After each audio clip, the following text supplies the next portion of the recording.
6 months after the intervention, the Galactic Council chambers buzzed with unprecedented activity. Representatives from thousands of species had gathered to witness something that had never happened before: two warring civilizations working together to establish peace. Ambassador Krelvo stood beside Admiral Zekthar at the central podium, their species' ancient hatred replaced by shared understanding. The empathy transfer had changed both leaders fundamentally, giving them the ability to see beyond their own perspectives. The consciousness protection protocols are now in effect, Krelvos announced to the assembled delegates. No inhabited world shall be used as a battlefield. No species shall be destroyed for territorial gain. We have learned the true cost of such actions. The protocols represented a complete revolution in galactic thinking. For the first time, civilizations would be measured not by their technology or military power, but by their wisdom and respect for conscious life. Dr. Kim Tae-woo, now serving as the first human speaker to the Galactic Council, watched from the observation deck. The survivors had chosen him to represent their species in galactic politics, though the humans themselves remained largely separate from normal civilization. The humans have shown us that consciousness is sacred, Admiral Zekthar continued. Their sacrifice taught us that every thinking being has infinite value. Regardless of their technological development, the human survivors had established what they called New Terra, a mobile civilization of quantum-enhanced ships that existed partially outside normal space-time. They moved through the galaxy like ghosts, appearing wherever conscious beings were threatened. Admiral Yang Kyung-min commanded the Guardian fleet from his flagship, Phoenix Rising. The human vessels could phase between dimensions, making them impossible to track or attack using conventional technology. New contact in Sector 7, reported Captain Lee Dong-hyun from the bridge of Soul's Memory. Primitive species under threat from raiders. Estimated technology level equivalent to Earth's 16th century. Yang Kyung-min studied the tactical display showing the threatened world. A group of space pirates was preparing to strip mine the planet, planning to relocate or eliminate the native population. Guardian response authorized, he decided. Standard protection protocol. Disable their ships and relocate the raiders to an uninhabited system. Commander Yoon Seo-jin led the intervention team, her probability manipulation abilities now so refined she could make entire fleets forget they had ever heard of the targeted world. Adjusting probability fields, she reported as her ships approached the raider fleet. From their perspective, this system never existed. They'll find more interesting targets elsewhere. Lieutenant Kang Yoo-jin phased through the pirate ships, her consciousness touching each raider's mind. Instead of fighting them, she simply redirected their attention to asteroid fields rich in the minerals they sought. Mission complete, she reported. The pirates are already moving toward uninhabited mining sites. The primitive world remains protected and unaware of the threat. Such interventions had become routine for the Guardian fleet. They protected developing civilizations without revealing themselves, allowing species to evolve naturally without interference from advanced predators. Han So-young had developed technology that could rebuild destroyed worlds by manipulating matter at the quantum level. Her workshop aboard New Busan contained machinery that seemed to violate the laws of physics.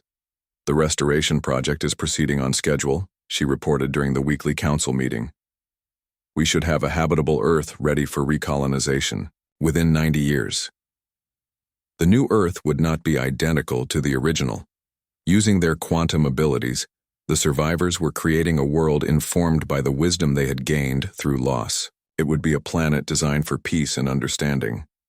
Dr. Lee Min-ho ran the contact division, using his telepathic abilities to establish communication with species that had never encountered other civilizations. His work required incredible delicacy, as first contact could determine a species' entire future development. The Tau Centauri natives are ready for limited technological exchange, he reported. They've developed ethical frameworks for handling advanced knowledge. We can share basic space travel principles without disrupting their cultural development. Pilot Oh Min-soo had become the Guardian Fleet's chief navigator, his enhanced spatial awareness allowing him to plot courses through dimensions that conventional ships couldn't access. He could find safe paths to any world in the galaxy within minutes. New route map to the Vega system, he announced. The local government is requesting help with asteroid defense. I can have a team there in 6 hours using the fourth-dimensional shortcut. The Guardian fleet's most unusual member was Dr. Park Ji-won, who existed in quantum superposition across multiple locations simultaneously. She had become humanity's primary representative to species that operated outside normal space-time. Contact established with the crystalline entities of Rigel. She reported from several places at once. They're interested in forming an alliance to protect consciousness-based life forms. Apparently, they've been watching our activities with approval. The human survivors had discovered they weren't the only species to develop consciousness-based abilities. Throughout the galaxy, other civilizations had learned to integrate mind and matter, though none had reached humanity's level of development. We're forming a network, Dr. Kim Tae-woo explained during a diplomatic meeting with energy-based beings from the Andromeda Galaxy. Species that understand the true nature of consciousness working together to guide galactic development. The Galactic Council had officially classified humans as consciousness guardians, a new category created specifically for species that had transcended normal physical limitations. It was the highest classification ever awarded. Ambassador Krelvos had become one of humanity's strongest advocates. His own people transformed by their experience with human empathy. The Nexari Empire had abandoned conquest in favor of exploration and cultural exchange. The humans taught us that strength comes from understanding, not domination, he explained to newly contacted species. A civilization that can feel the suffering of others will never choose destruction over creation. Admiral Zekthar led similar reforms in the Veltar Coalition. His people had developed new technologies based on consciousness integration, allowing them to communicate directly with other species' minds. War is the choice of children who haven't learned to see beyond themselves, he told his military commanders. Adult civilizations find ways to grow without destroying others. The changes in galactic civilization were profound. Wars between advanced species became almost extinct as the consciousness protection protocols spread to every corner of known space. Developing worlds were protected by invisible guardians who ensured they could evolve safely. Captain Lee Dong-hyun had established monitoring stations throughout the galaxy, using human consciousness abilities to detect threats before they could harm innocent species. His precognitive network could predict conflicts months in advance. Potential crisis in the Arcturus sector, he reported. 2 species heading toward territorial dispute over a world that contains a primitive civilization. Guardian intervention recommended. The intervention team arrived before the conflict could escalate, using their abilities to redirect both species toward uninhabited worlds that better suited their needs. The primitive civilization never knew how close they had come to becoming casualties of someone else's war. Years passed, and the galaxy grew more peaceful under the protection of the consciousness guardians. Species that might have spent centuries fighting instead worked together to explore new dimensions of existence. Dr. Park Ji-won stood in the quantum space where Earth had once existed, her consciousness spanning multiple realities as she continued. The slow work of planetary restoration. Around her, probability waves shaped matter and energy, according to patterns of hope and memory. The foundation is complete, she announced to her fellow survivors. Earth will rise again, but it will be better than before. A world built on understanding instead of ignorance, compassion instead of fear. The new Earth would serve as a symbol to the galaxy, proof that consciousness could triumph over destruction, that wisdom could grow from tragedy, and that even the most terrible losses could lead to greater understanding. Admiral Yang Kyung-min looked out from his command bridge at the thriving galactic civilization they had helped create. Thousands of species worked together in peace, protected by guardians who had learned the true value of conscious life. We lost our world, he said to his assembled crew. But in losing it, we found something greater. We found our purpose. The 57,000 human survivors had become the galaxy's conscience, watching over countless worlds and ensuring that no species would face the fate that had befallen Earth. They had transformed their grief into wisdom, their loss into love, and their tragedy into triumph. In the end, Humanity had proven that being primitive was not about lacking technology. It was about remembering that every conscious being in the universe deserved to exist, to dream, and to hope for a better future. Admiral Yang Kyung-min stood before the assembled human survivors aboard the command ship Defiance. The 57,000 refugees had been transformed into something the galaxy had never seen, a species that could manipulate reality through pure consciousness. Operation Awakening begins in 6 hours, he announced. We're not going to destroy the alien fleets, we're going to save them from themselves. The plan was unlike anything in military history. Instead of weapons and explosives, they would use empathy and understanding as their tools. The survivors would force both alien civilizations to experience what consciousness really meant.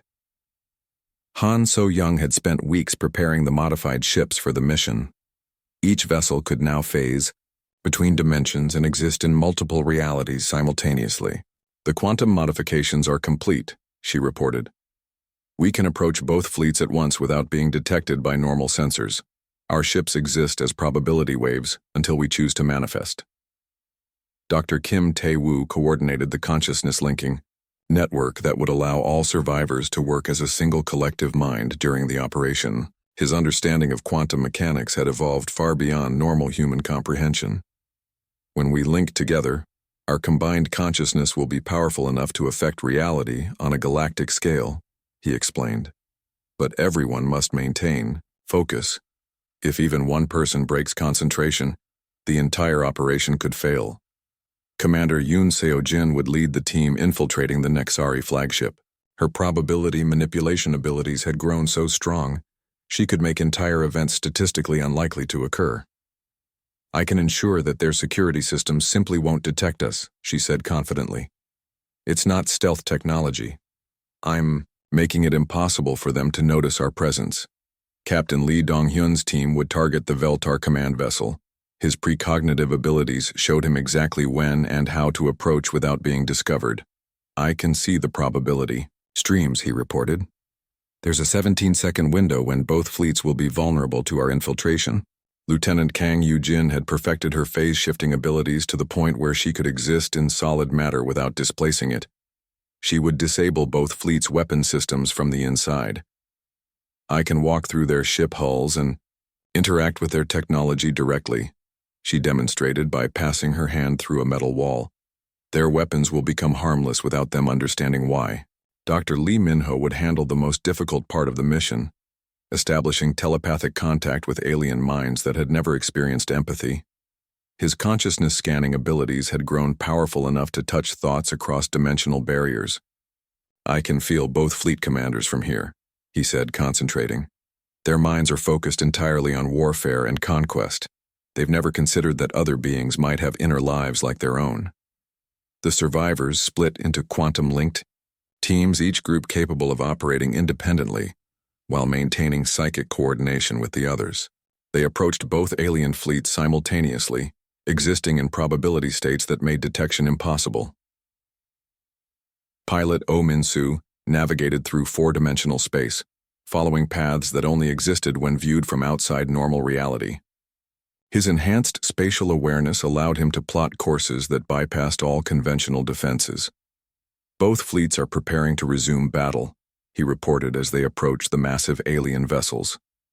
Their weapons are charging, and their shields are at full power. The new soul phased through the hull of the Nexari flagship, its quantum state allowing it to exist inside solid matter without displacement.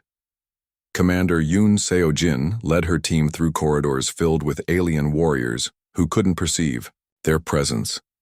Probability manipulation is holding, she whispered. No matter where they look, we're statistically somewhere else. Meanwhile, Captain Lee Dong-hyun's team materialized inside the Veltar command ship. His precognitive abilities showed him exactly which corridors would be empty and which systems needed to be accessed. Timeline is perfect, he reported. We have 14 minutes before anyone realizes their weapons aren't working. Lieutenant Kang Yoo-jin began her work on both ships simultaneously, her consciousness existing in multiple locations at once. She phased through weapon control systems, her enhanced abilities allowing her to understand alien technology intuitively. Disabling plasma cannons, she reported. The energy will still build up, but it won't be able to discharge. From their perspective, the weapons are just mysteriously malfunctioning. Han So-young worked on the ship's life support systems, not to harm the aliens but to ensure they would survive what was about to happen. The psychological impact of the coming experience might be too much for unprepared minds. Medical systems are enhanced, she reported. If any of them go into shock from the empathy transfer, they'll recover safely. Dr. Park Ji-won had survived Earth's destruction by existing partially in quantum superposition during the explosion. Now she prepared to manifest simultaneously on both command bridges to deliver humanity's message. I can feel their confusion already, she said as her consciousness touched the alien commanders' minds. They know something is wrong, but they can't understand what. Ambassador Krelvos stood on the bridge of his dreadnought, studying tactical displays and planning his attack on the Veltar fleet. His weapons officers reported strange malfunctions, but he was too focused on battle strategy to pay attention. Fire when ready, he commanded. Today we end this war. But when he pressed the firing controls, nothing happened. The weapons had energy. The targeting systems were locked on, but no projectiles emerged from the gun ports. Admiral Zekthar experienced the same frustration aboard his command ship. His most powerful weapons refused to fire despite all systems showing normal operation. What's wrong with our guns? He demanded. That's when Dr. Park Ji-won materialized on both bridges simultaneously, her quantum-enhanced consciousness allowing her to exist in multiple locations at once. Your weapons are fine, she said calmly, her voice reaching both commanders at the same time. They just can't hurt anyone anymore. The alien bridge crews stared in shock at the human woman who had appeared from nowhere. Security guards raised their weapons, but those didn't work either. Who are you? Ambassador Krelvos demanded. How did you get on my ship? I am Dr. Park Ji-won of Earth, she replied. The planet you destroyed 3 months ago. I'm here to show you what you've lost. Before either commander could respond, Dr. Lee Min-ho activated the empathy transfer. Every alien mind on both fleets suddenly connected to the quantum echo of Earth's destruction, 8 billion human lives crying out in terror and pain. But this time, the aliens didn't just hear the death scream, they experienced it from the inside. They felt what it was like to be human, to love their families, to dream of the future, to fear death and cherish life. Ambassador Krelvos fell to his knees as he experienced the memories of a human child who had died when his ship crashed into Earth. He felt the child's love for their parents, their excitement about growing up, their terror in the final moments.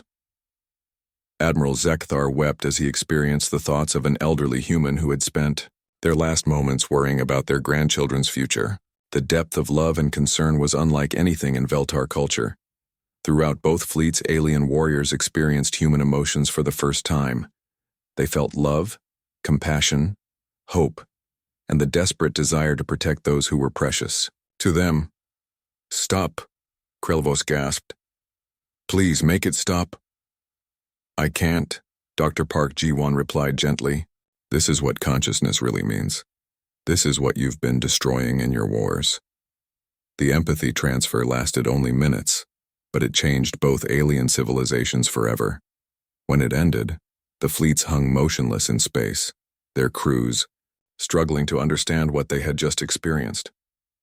Commander Yoon Seo-jin broadcast a message to both fleets. You called us primitive. You were right. We were so primitive that we valued every single life. What does that make you? The alien commanders stared at each other across the void between their ships, seeing their enemies not as obstacles to be destroyed, but as conscious beings with inner lives as complex as their own. The war was over. 3 months had passed since Earth's destruction, and the human survivors had learned to control their new abilities. Their damaged ships now moved through space in ways that defied physics, phasing between dimensions and manipulating matter with focused thought. Commander Yoon Seo-jin stood on the bridge of the New Sol, studying the Nexari supply depot through enhanced perception. The alien facility hung in space near a dead asteroid, protected by defensive shields and patrol ships. I can feel 17,000 alien minds inside that station, reported Dr. Lee Min-ho, his consciousness scanning abilities now finely tuned. Most are workers and technicians. Only about 300 are military. Admiral Yang Kyung-min had authorized this reconnaissance mission for a specific purpose. The human survivors needed to understand their enemy before they could take action, to prevent future genocides. Remember, Yang Kyung-min's voice crackled through their quantum communication link. This is intelligence gathering only. We're not here for revenge. We're here to learn what we're dealing with. Han So-young had spent weeks modifying their ships, using her new understanding of quantum mechanics. The new soul could now exist in multiple dimensions simultaneously, making it effectively invisible to normal sensors. Their detection grid can't track us because we're not entirely in their reality, she explained to the mission team. As long as we stay partially phased, we're just quantum probability to them. Captain Lee Dong-hyun used his precognitive abilities to plan their approach route. He could see probability streams showing where alien patrols would be looking and when guard shifts would change. We have a 17-minute window starting in 3 minutes, he reported. Their patrol pattern creates a blind spot in Sector 7. We can get close enough to scan their systems. Lieutenant Kang Yu-jin prepared for infiltration duty. Her phase-shifting abilities had grown stronger, allowing her to walk through solid matter while remaining invisible to most sensor types. I can get inside their station and access their computer systems, she offered. Find out what they're planning and how their fleets operate. Dr. Kim Tae-woo monitored the quantum field fluctuations around the alien base. His enhanced understanding of space-time showed him the energy patterns of their technology. Their power systems are crude compared to what we can do now, he observed. They're still using matter-antimatter reactions instead of direct quantum manipulation. It's like using steam engines when you could have fusion reactors. The new soul approached the supply depot using Yoon Seo-jin's probability manipulation. She focused on making their presence statistically unlikely, ensuring that no alien would randomly look in their direction. Probability field is stable, she reported. We're effectively invisible as long as I maintain concentration. Pilot Oh Min-soo navigated through the asteroid field surrounding the depot, his enhanced spatial awareness allowing him to plot courses through spaces that should have been impossible to navigate. I can see all possible paths through the debris field, he explained, including some that only exist if I approach them from the right angle in 4-dimensional space. As they got closer to the alien station, Dr. Lee Min-ho began picking up detailed thoughts from the Nexari workers inside. What he discovered disturbed the entire team. They don't think about us as people, he reported grimly. To them, we were just animals that happened to live on a rock in their battlefield. They're actually annoyed that Earth's destruction created problems for their war effort. Lieutenant Kang Yu-jin phased through the station's hull and began exploring the interior.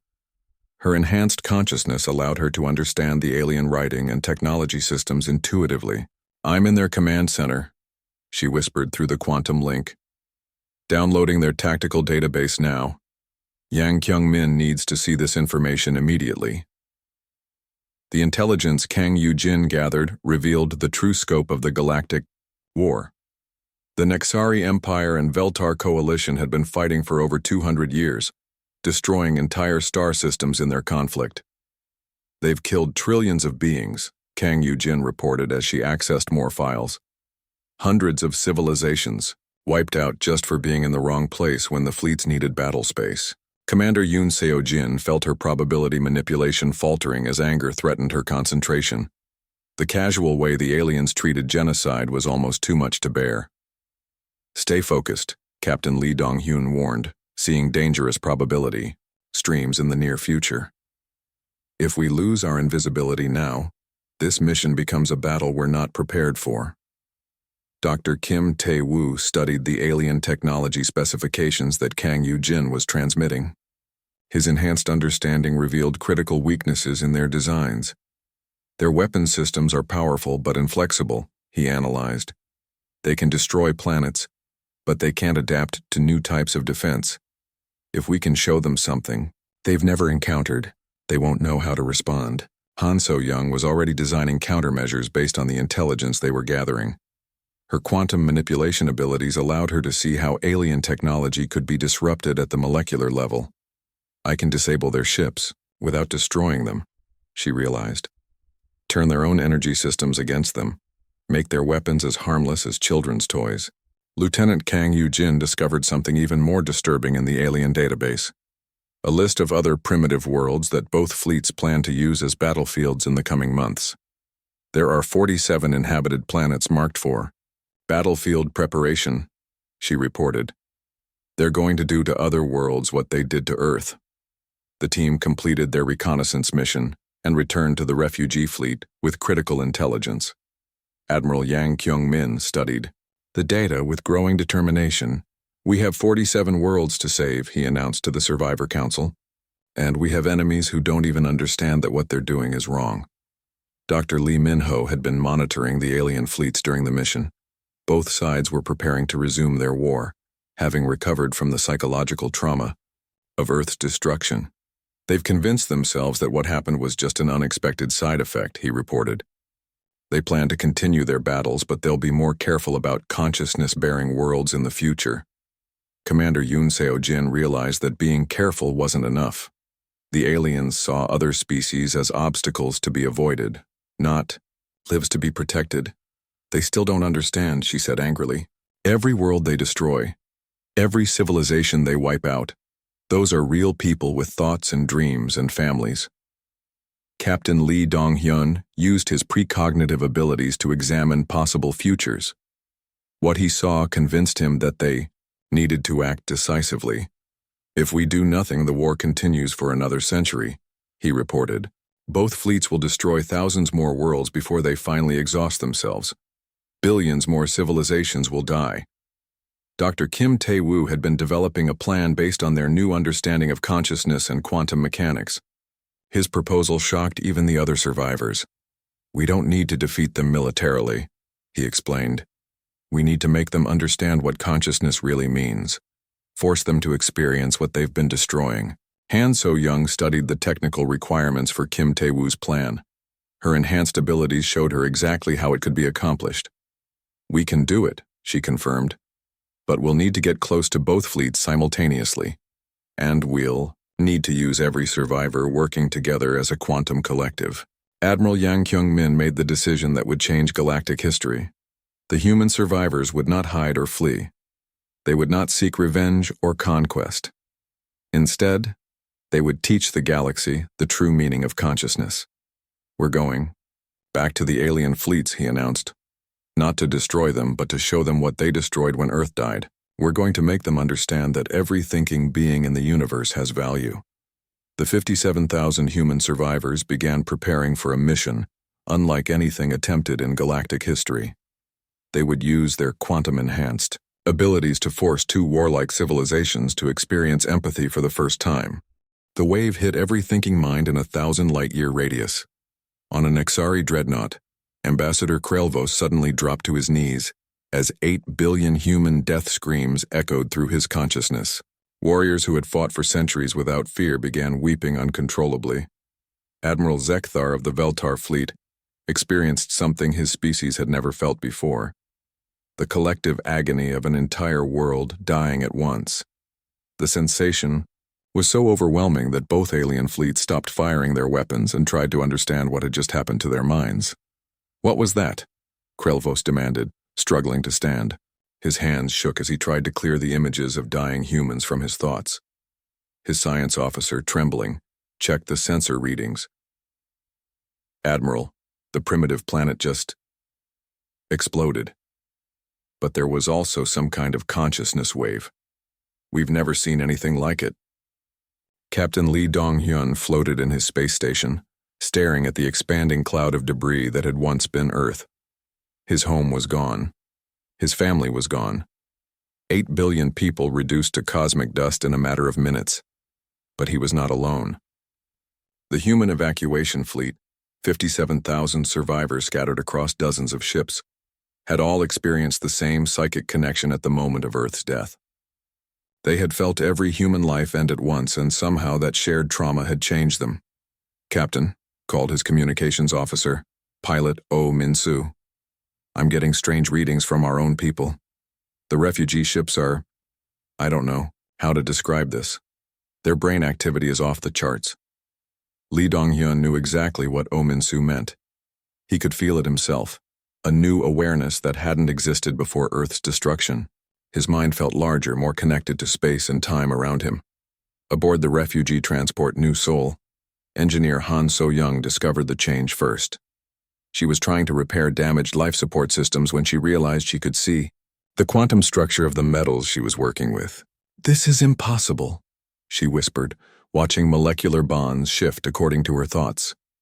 The metal in her hands began reshaping itself without tools, forming exactly the part she needed for the repair.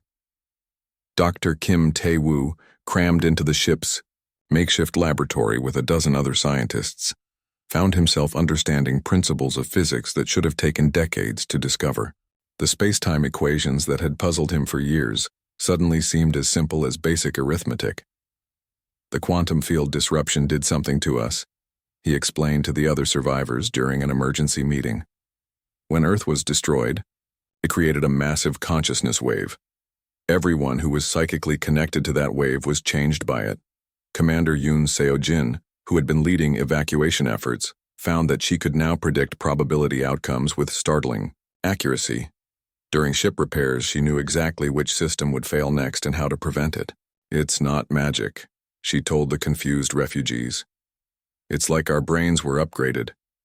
We can see patterns in quantum probability that were invisible before."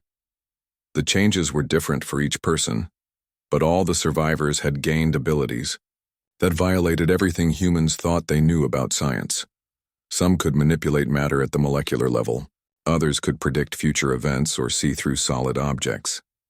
Lieutenant Kang Yoo-jin discovered she could phase shift herself and small objects, making them temporarily exist in multiple dimensions at once. "I can walk through walls," she reported, with amazement. "But only if I don't think about it too hard." Dr. Lee Min-ho, who had been Park Ji-won's assistant, found that he could feel the consciousness of other beings across vast distances. The alien fleets that had destroyed Earth were easy to locate. Their minds burned like fires in the darkness of space. "They're confused," he reported to Admiral Yang Kyung-min. "Both alien fleets are trying to understand what happened to Earth. They've never experienced anything like the consciousness wave we created." Yang Kyung-min, now commanding the human survivors from the transport Defiance, realized that his tactical thinking had been enhanced beyond human limits. He could see battle strategies and fleet movements with perfect clarity, as if he was viewing everything from outside normal space-time. "We're not just survivors anymore," he told the Refugee Council. "We've become something new, something that those aliens have never encountered before." The alien fleets remained frozen in space, their crews struggling to cope with the psychic trauma of experiencing human extinction. Many alien warriors had to be sedated. Others refused to continue fighting, disturbed by their first real understanding of what consciousness meant. Ambassador Krell-Vos tried to restore order to his fleet, but his own mind kept returning to the moment when 8 billion human thoughts had cried out in terror and pain. His species had destroyed planets before, but they had never felt the death so personally. "We need to report this to the Council," he told his officers. "The primitive species wasn't as primitive as we thought." Admiral Zekthar faced similar problems with his Veltar fleet. Warriors who had been eager for battle now questioned whether destroying inhabited worlds was worth the psychic cost. "What if there are more worlds like that one?" asked his tactical officer. "What if every planet we destroy creates another consciousness wave?" The human survivors used their new abilities to study their situation. Han So-young could now see the quantum signatures of both alien fleets, understanding their technology in ways that should have taken centuries of research. "Their ships use controlled space-time distortions for propulsion," she explained to the other engineers. "But they don't understand the consciousness implications of quantum manipulation. They're like children playing with atomic weapons." Dr. Kim Tae-woo had evolved beyond his original theories about faster-than-light communication. He could now perceive the quantum foundation of reality itself, seeing how consciousness and physics were connected at the deepest level. We're not just using advanced technology, he realized. We've become living representations of the universe's quantum nature. We can manipulate reality because we understand that consciousness and matter are the same thing. The survivors spent days exploring their new capabilities while drifting through space in their damaged ships. They discovered they could communicate with each other telepathically across any distance. They could share knowledge instantly and work together as a true collective intelligence. Captain Lee Dong-hyun found that his ability to predict enemy movements extended beyond normal precognition. He could see probability streams stretching into the future, showing him multiple possible outcomes for any situation. "I can see what the alien fleets are going to do," he reported. "They're going to resume fighting in about 6 hours, but they're going to be more careful about inhabited worlds after what happened to Earth." Commander Yoon Seo-jin had developed the ability to manipulate probability fields directly.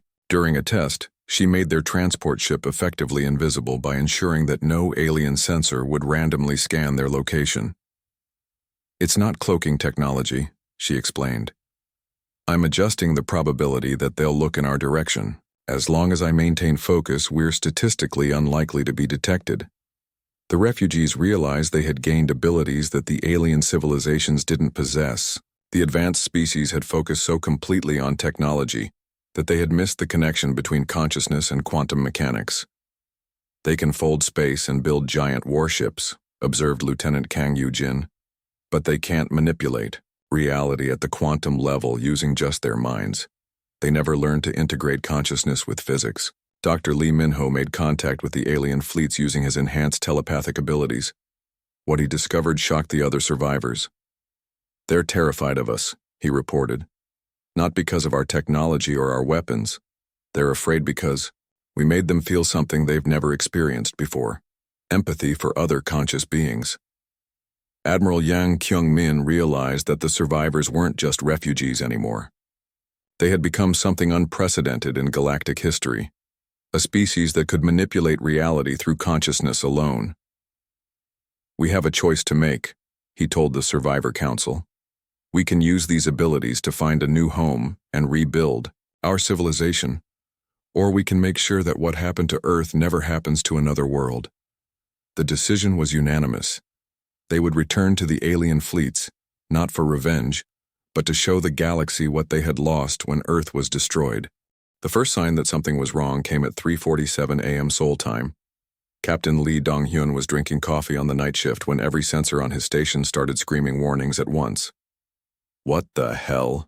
he muttered, rushing to his control panel. The readings made no sense. Massive objects were appearing throughout the solar system, dropping out of something that looked like folded space. Admiral Yang Kyung-min received the emergency call at his home in Busan. "Sir, you need to get to headquarters immediately." Lee Dong-hyun's voice cracked through the secure line. I don't know what we have. Hundreds of unknown objects just appeared in our solar system." By the time Yang Kyung-min reached the command center, the scope of the situation was becoming clear. 2 enormous fleets had arrived in Earth's space, each containing thousands of ships. The smallest vessels were the size of aircraft carriers. The largest were bigger than cities. "Have they responded to our communications?" Yang Kyung-min asked. "We've been broadcasting on every frequency for 6 hours, reported Communications Officer Lieutenant Kang Yoo-jin. "All languages, mathematical sequences, music, everything we can think of. Nothing. They're completely ignoring us, the alien." Fleets arranged themselves on opposite sides of the solar system. One group positioned near Mars, the other near Jupiter. Earth sat directly between them, but the aliens showed no interest in the small blue planet or its desperate radio signals. Dr. Kim Tae-woo watched the news coverage from his office, his coffee growing cold in his hands. The ships in the images matched his theoretical calculations perfectly. They had to be using space-folding technology to travel between star systems. "They're real," he whispered to himself. "Faster than light travel is real." His excitement lasted only moments before the terrible reality hit him. These were not peaceful explorers or friendly visitors. The 2 fleets were clearly preparing for battle, and Earth was caught in the middle. Dr. Park Ji-won felt something else entirely. As soon as the alien ships appeared, Her consciousness research equipment began registering massive fluctuations. The basement laboratory filled with warning lights and alarm sounds. "The quantum field is going crazy," she told her assistant Dr. Lee Minho. "It's like thousands of minds just appeared in our local space. But these aren't human thoughts. They're different, older, colder." In orbit, Captain Lee Dong-hyun coordinated with space stations from every nation on Earth. The International Space Station, the Chinese lunar base, the European Mars mission. Everyone was tracking the alien movements and trying to establish communication. "This is Captain Lee Dong-hyun of the Korean Space Force calling unknown vessels," he broadcast for the 100th time that day. "Please respond. We are intelligent beings. This is our home system. Please acknowledge." The response came not in words but in action.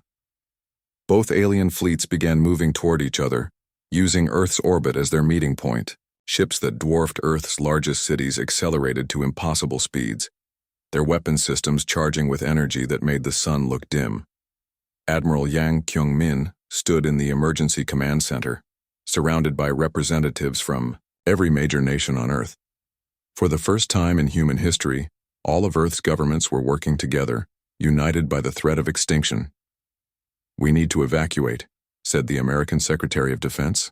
"Get as many people off planet as possible." "With what?" replied the Chinese Space Admiral. "Our combined space capabilities can maybe transport 50,000 people. Earth has 8 billion inhabitants."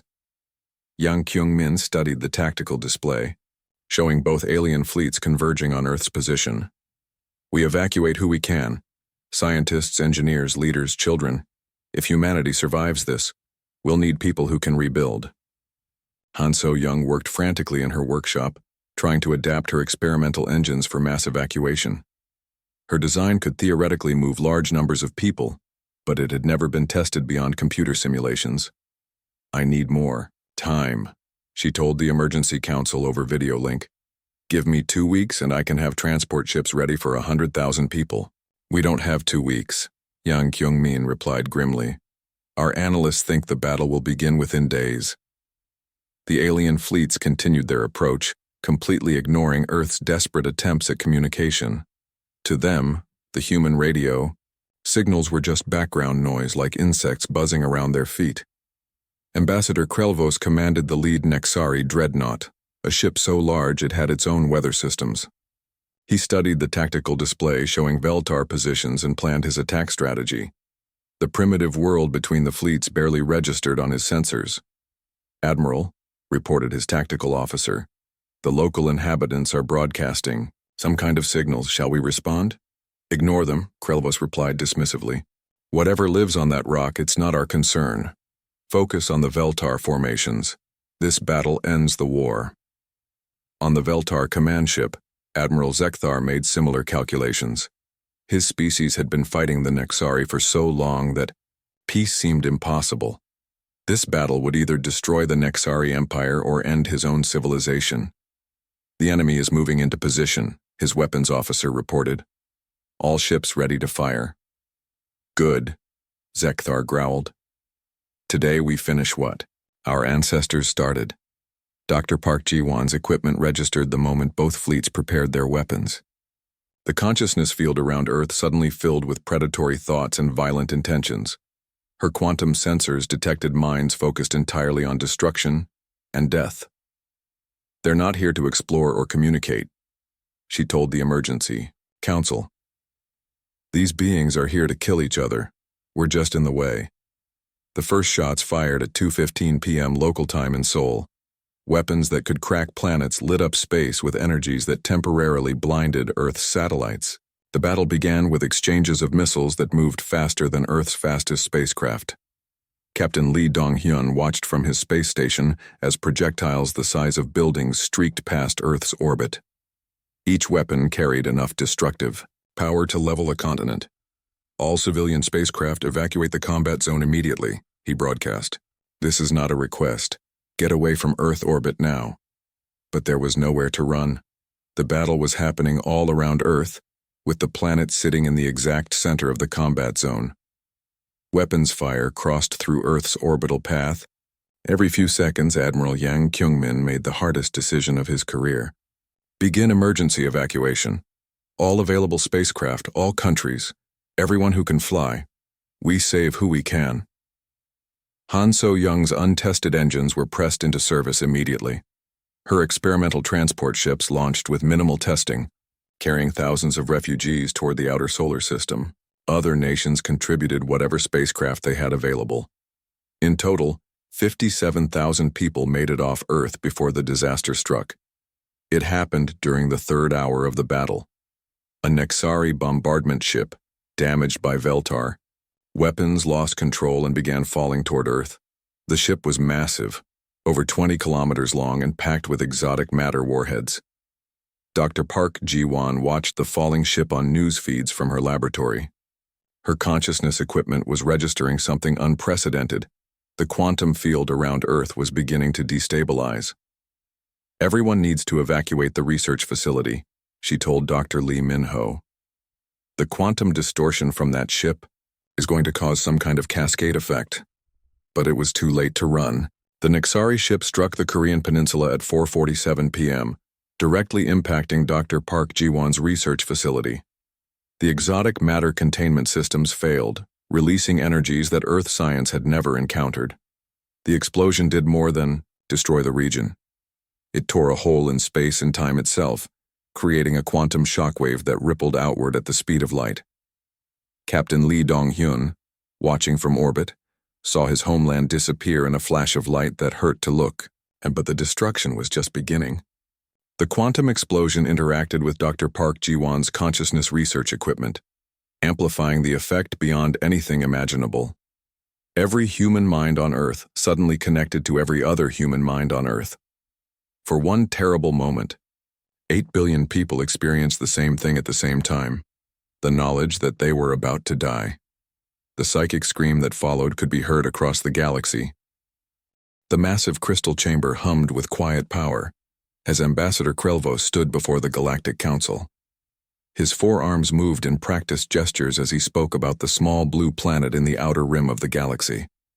Earth remains a Class 7, primitive world, he said with confidence. The humans show no signs of advancement beyond their current state. They fight wars over water, land, and religious beliefs. Their technology is crude at best. The other council members nodded. They had heard this report many times before. Earth was just another backward planet full of violent creatures who could barely leave their own atmosphere. Their space program is laughable, Krelvos continued. They have sent a few metal boxes to their moon and some robots to nearby planets. It took them decades to build a small station in orbit. Most civilized species achieve faster than light travel within 50 years of discovering electricity. Humans have had electricity for over 200 years. On Earth, Dr. Kim Tae-woo sat in his small office at Seoul National University. Papers covered his desk, and equations filled 3 whiteboards on the walls. He had been working on the same problem for months: how to send messages faster than light. His theory was simple in concept, but complex in practice. If space and time were connected, then folding space should allow instant communication across any distance. He had published his research in a scientific journal, but most of his colleagues thought it was impossible. What Kim Tae-woo did not know was that 3 different alien species had read his paper. They found it amusing that such a primitive creature had stumbled onto principles they used every day. One Nexari scientist had even shared it at a dinner party as entertainment. Down the hall from Kim Tae-woo's office, Dr. Park Ji-won worked on her own impossible project. She studied consciousness, not just how the brain worked, but how thoughts might exist beyond the physical world. Her equipment filled an entire basement laboratory, measuring brainwaves in ways no one had tried before. Park Ji-won believed that all thinking creatures were connected somehow. She thought consciousness was like a vast ocean, and individual minds were just waves on the surface. Her experiments suggested that strong emotions or thoughts could ripple through this ocean and affect other minds far away. The galactic community would have found her research even more amusing than Kim Tae-woo's papers. Most advanced species had abandoned such spiritual thinking millions of years ago. They saw consciousness as nothing more than electrical signals in organic computers. In orbit around Earth, Captain Lee Dong-hyun monitored space from the Korean Space Force Station. His job was to watch for asteroids, space debris, and anything unusual. For the past 6 months, he had been tracking strange energy readings near Jupiter. The readings appeared every few weeks, lasting only minutes before disappearing. They were too regular to be natural but too brief to analyze properly. Lee Dong-hyun had filed 17 reports about them, but his superiors always had more pressing concerns. Probably just solar interference, his commander had said, or equipment malfunction. We have budget meetings to worry about, not ghost signals from Jupiter. But Lee Dong-hyun knew his equipment worked perfectly. His sister, Han So-young, had designed most of it herself. She was one of Earth's best engineers working on experimental engines that could theoretically push spacecraft much faster than anything currently in use. Han So-young's workshop looked more like organized chaos than a proper laboratory. Engine parts, computer screens, and welding equipment filled every available space. She had been working on the same project for 3 years, a drive system that used controlled explosions of exotic matter to push ships at incredible speeds. The theory came from her brother's observations of those strange energy readings near Jupiter. She had noticed patterns in the data that suggested some kind of advanced propulsion system. If she could figure out how it worked, Earth's space program could advance by centuries in just a few years.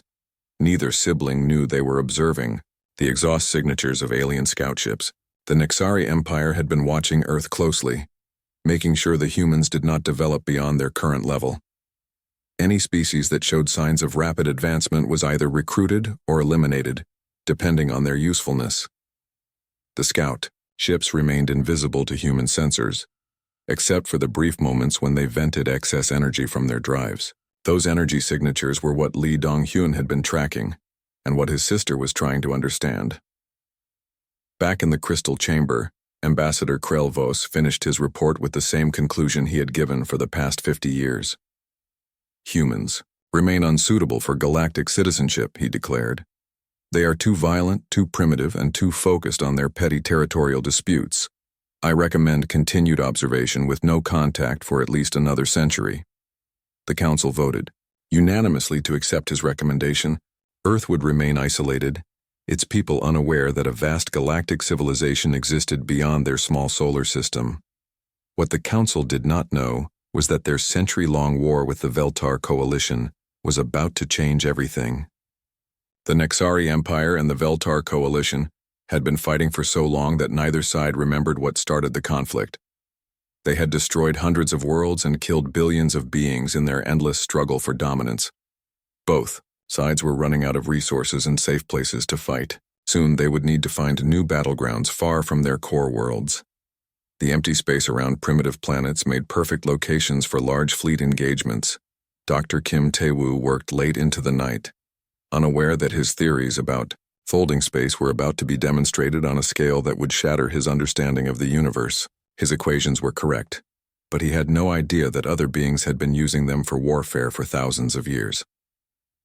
Dr. Park Ji-won's consciousness research was also about to be tested in ways she never imagined. Her theory about connected minds would soon be proven true, but the proof would come at a terrible cost that no human could have prepared for. Captain Lee Dong-hyun continued monitoring his strange energy readings, not knowing they were the signature of ships preparing for the largest space battle in galactic history. The readings were getting stronger and more frequent, indicating that something big was coming to the outer solar system. Han So-young worked through another night, trying to build an engine that could make humans a true spacefaring species. She wanted her people to explore the galaxy and find their place among the stars. She never imagined that their first real contact with galactic civilization would come in the form of weapons fire. The 4 humans continued their work, each believing they were pushing the boundaries of human knowledge in their own small way. They had no idea that they were about to become the most important people in their species' history. Far above Earth's atmosphere, invisible alien scouts recorded everything. They noted the humans' primitive technology, their divided governments, and their complete ignorance of the greater galaxy. The reports went back to fleet commanders who saw Earth as nothing more than empty space with a worthless planet in the middle. Soon, two massive alien fleets would arrive in Earth's solar system, ready to fight a battle that would determine the future of their civilizations. They would treat Earth's space as their battlefield, never considering that the small blue planet contained 6 billion thinking beings.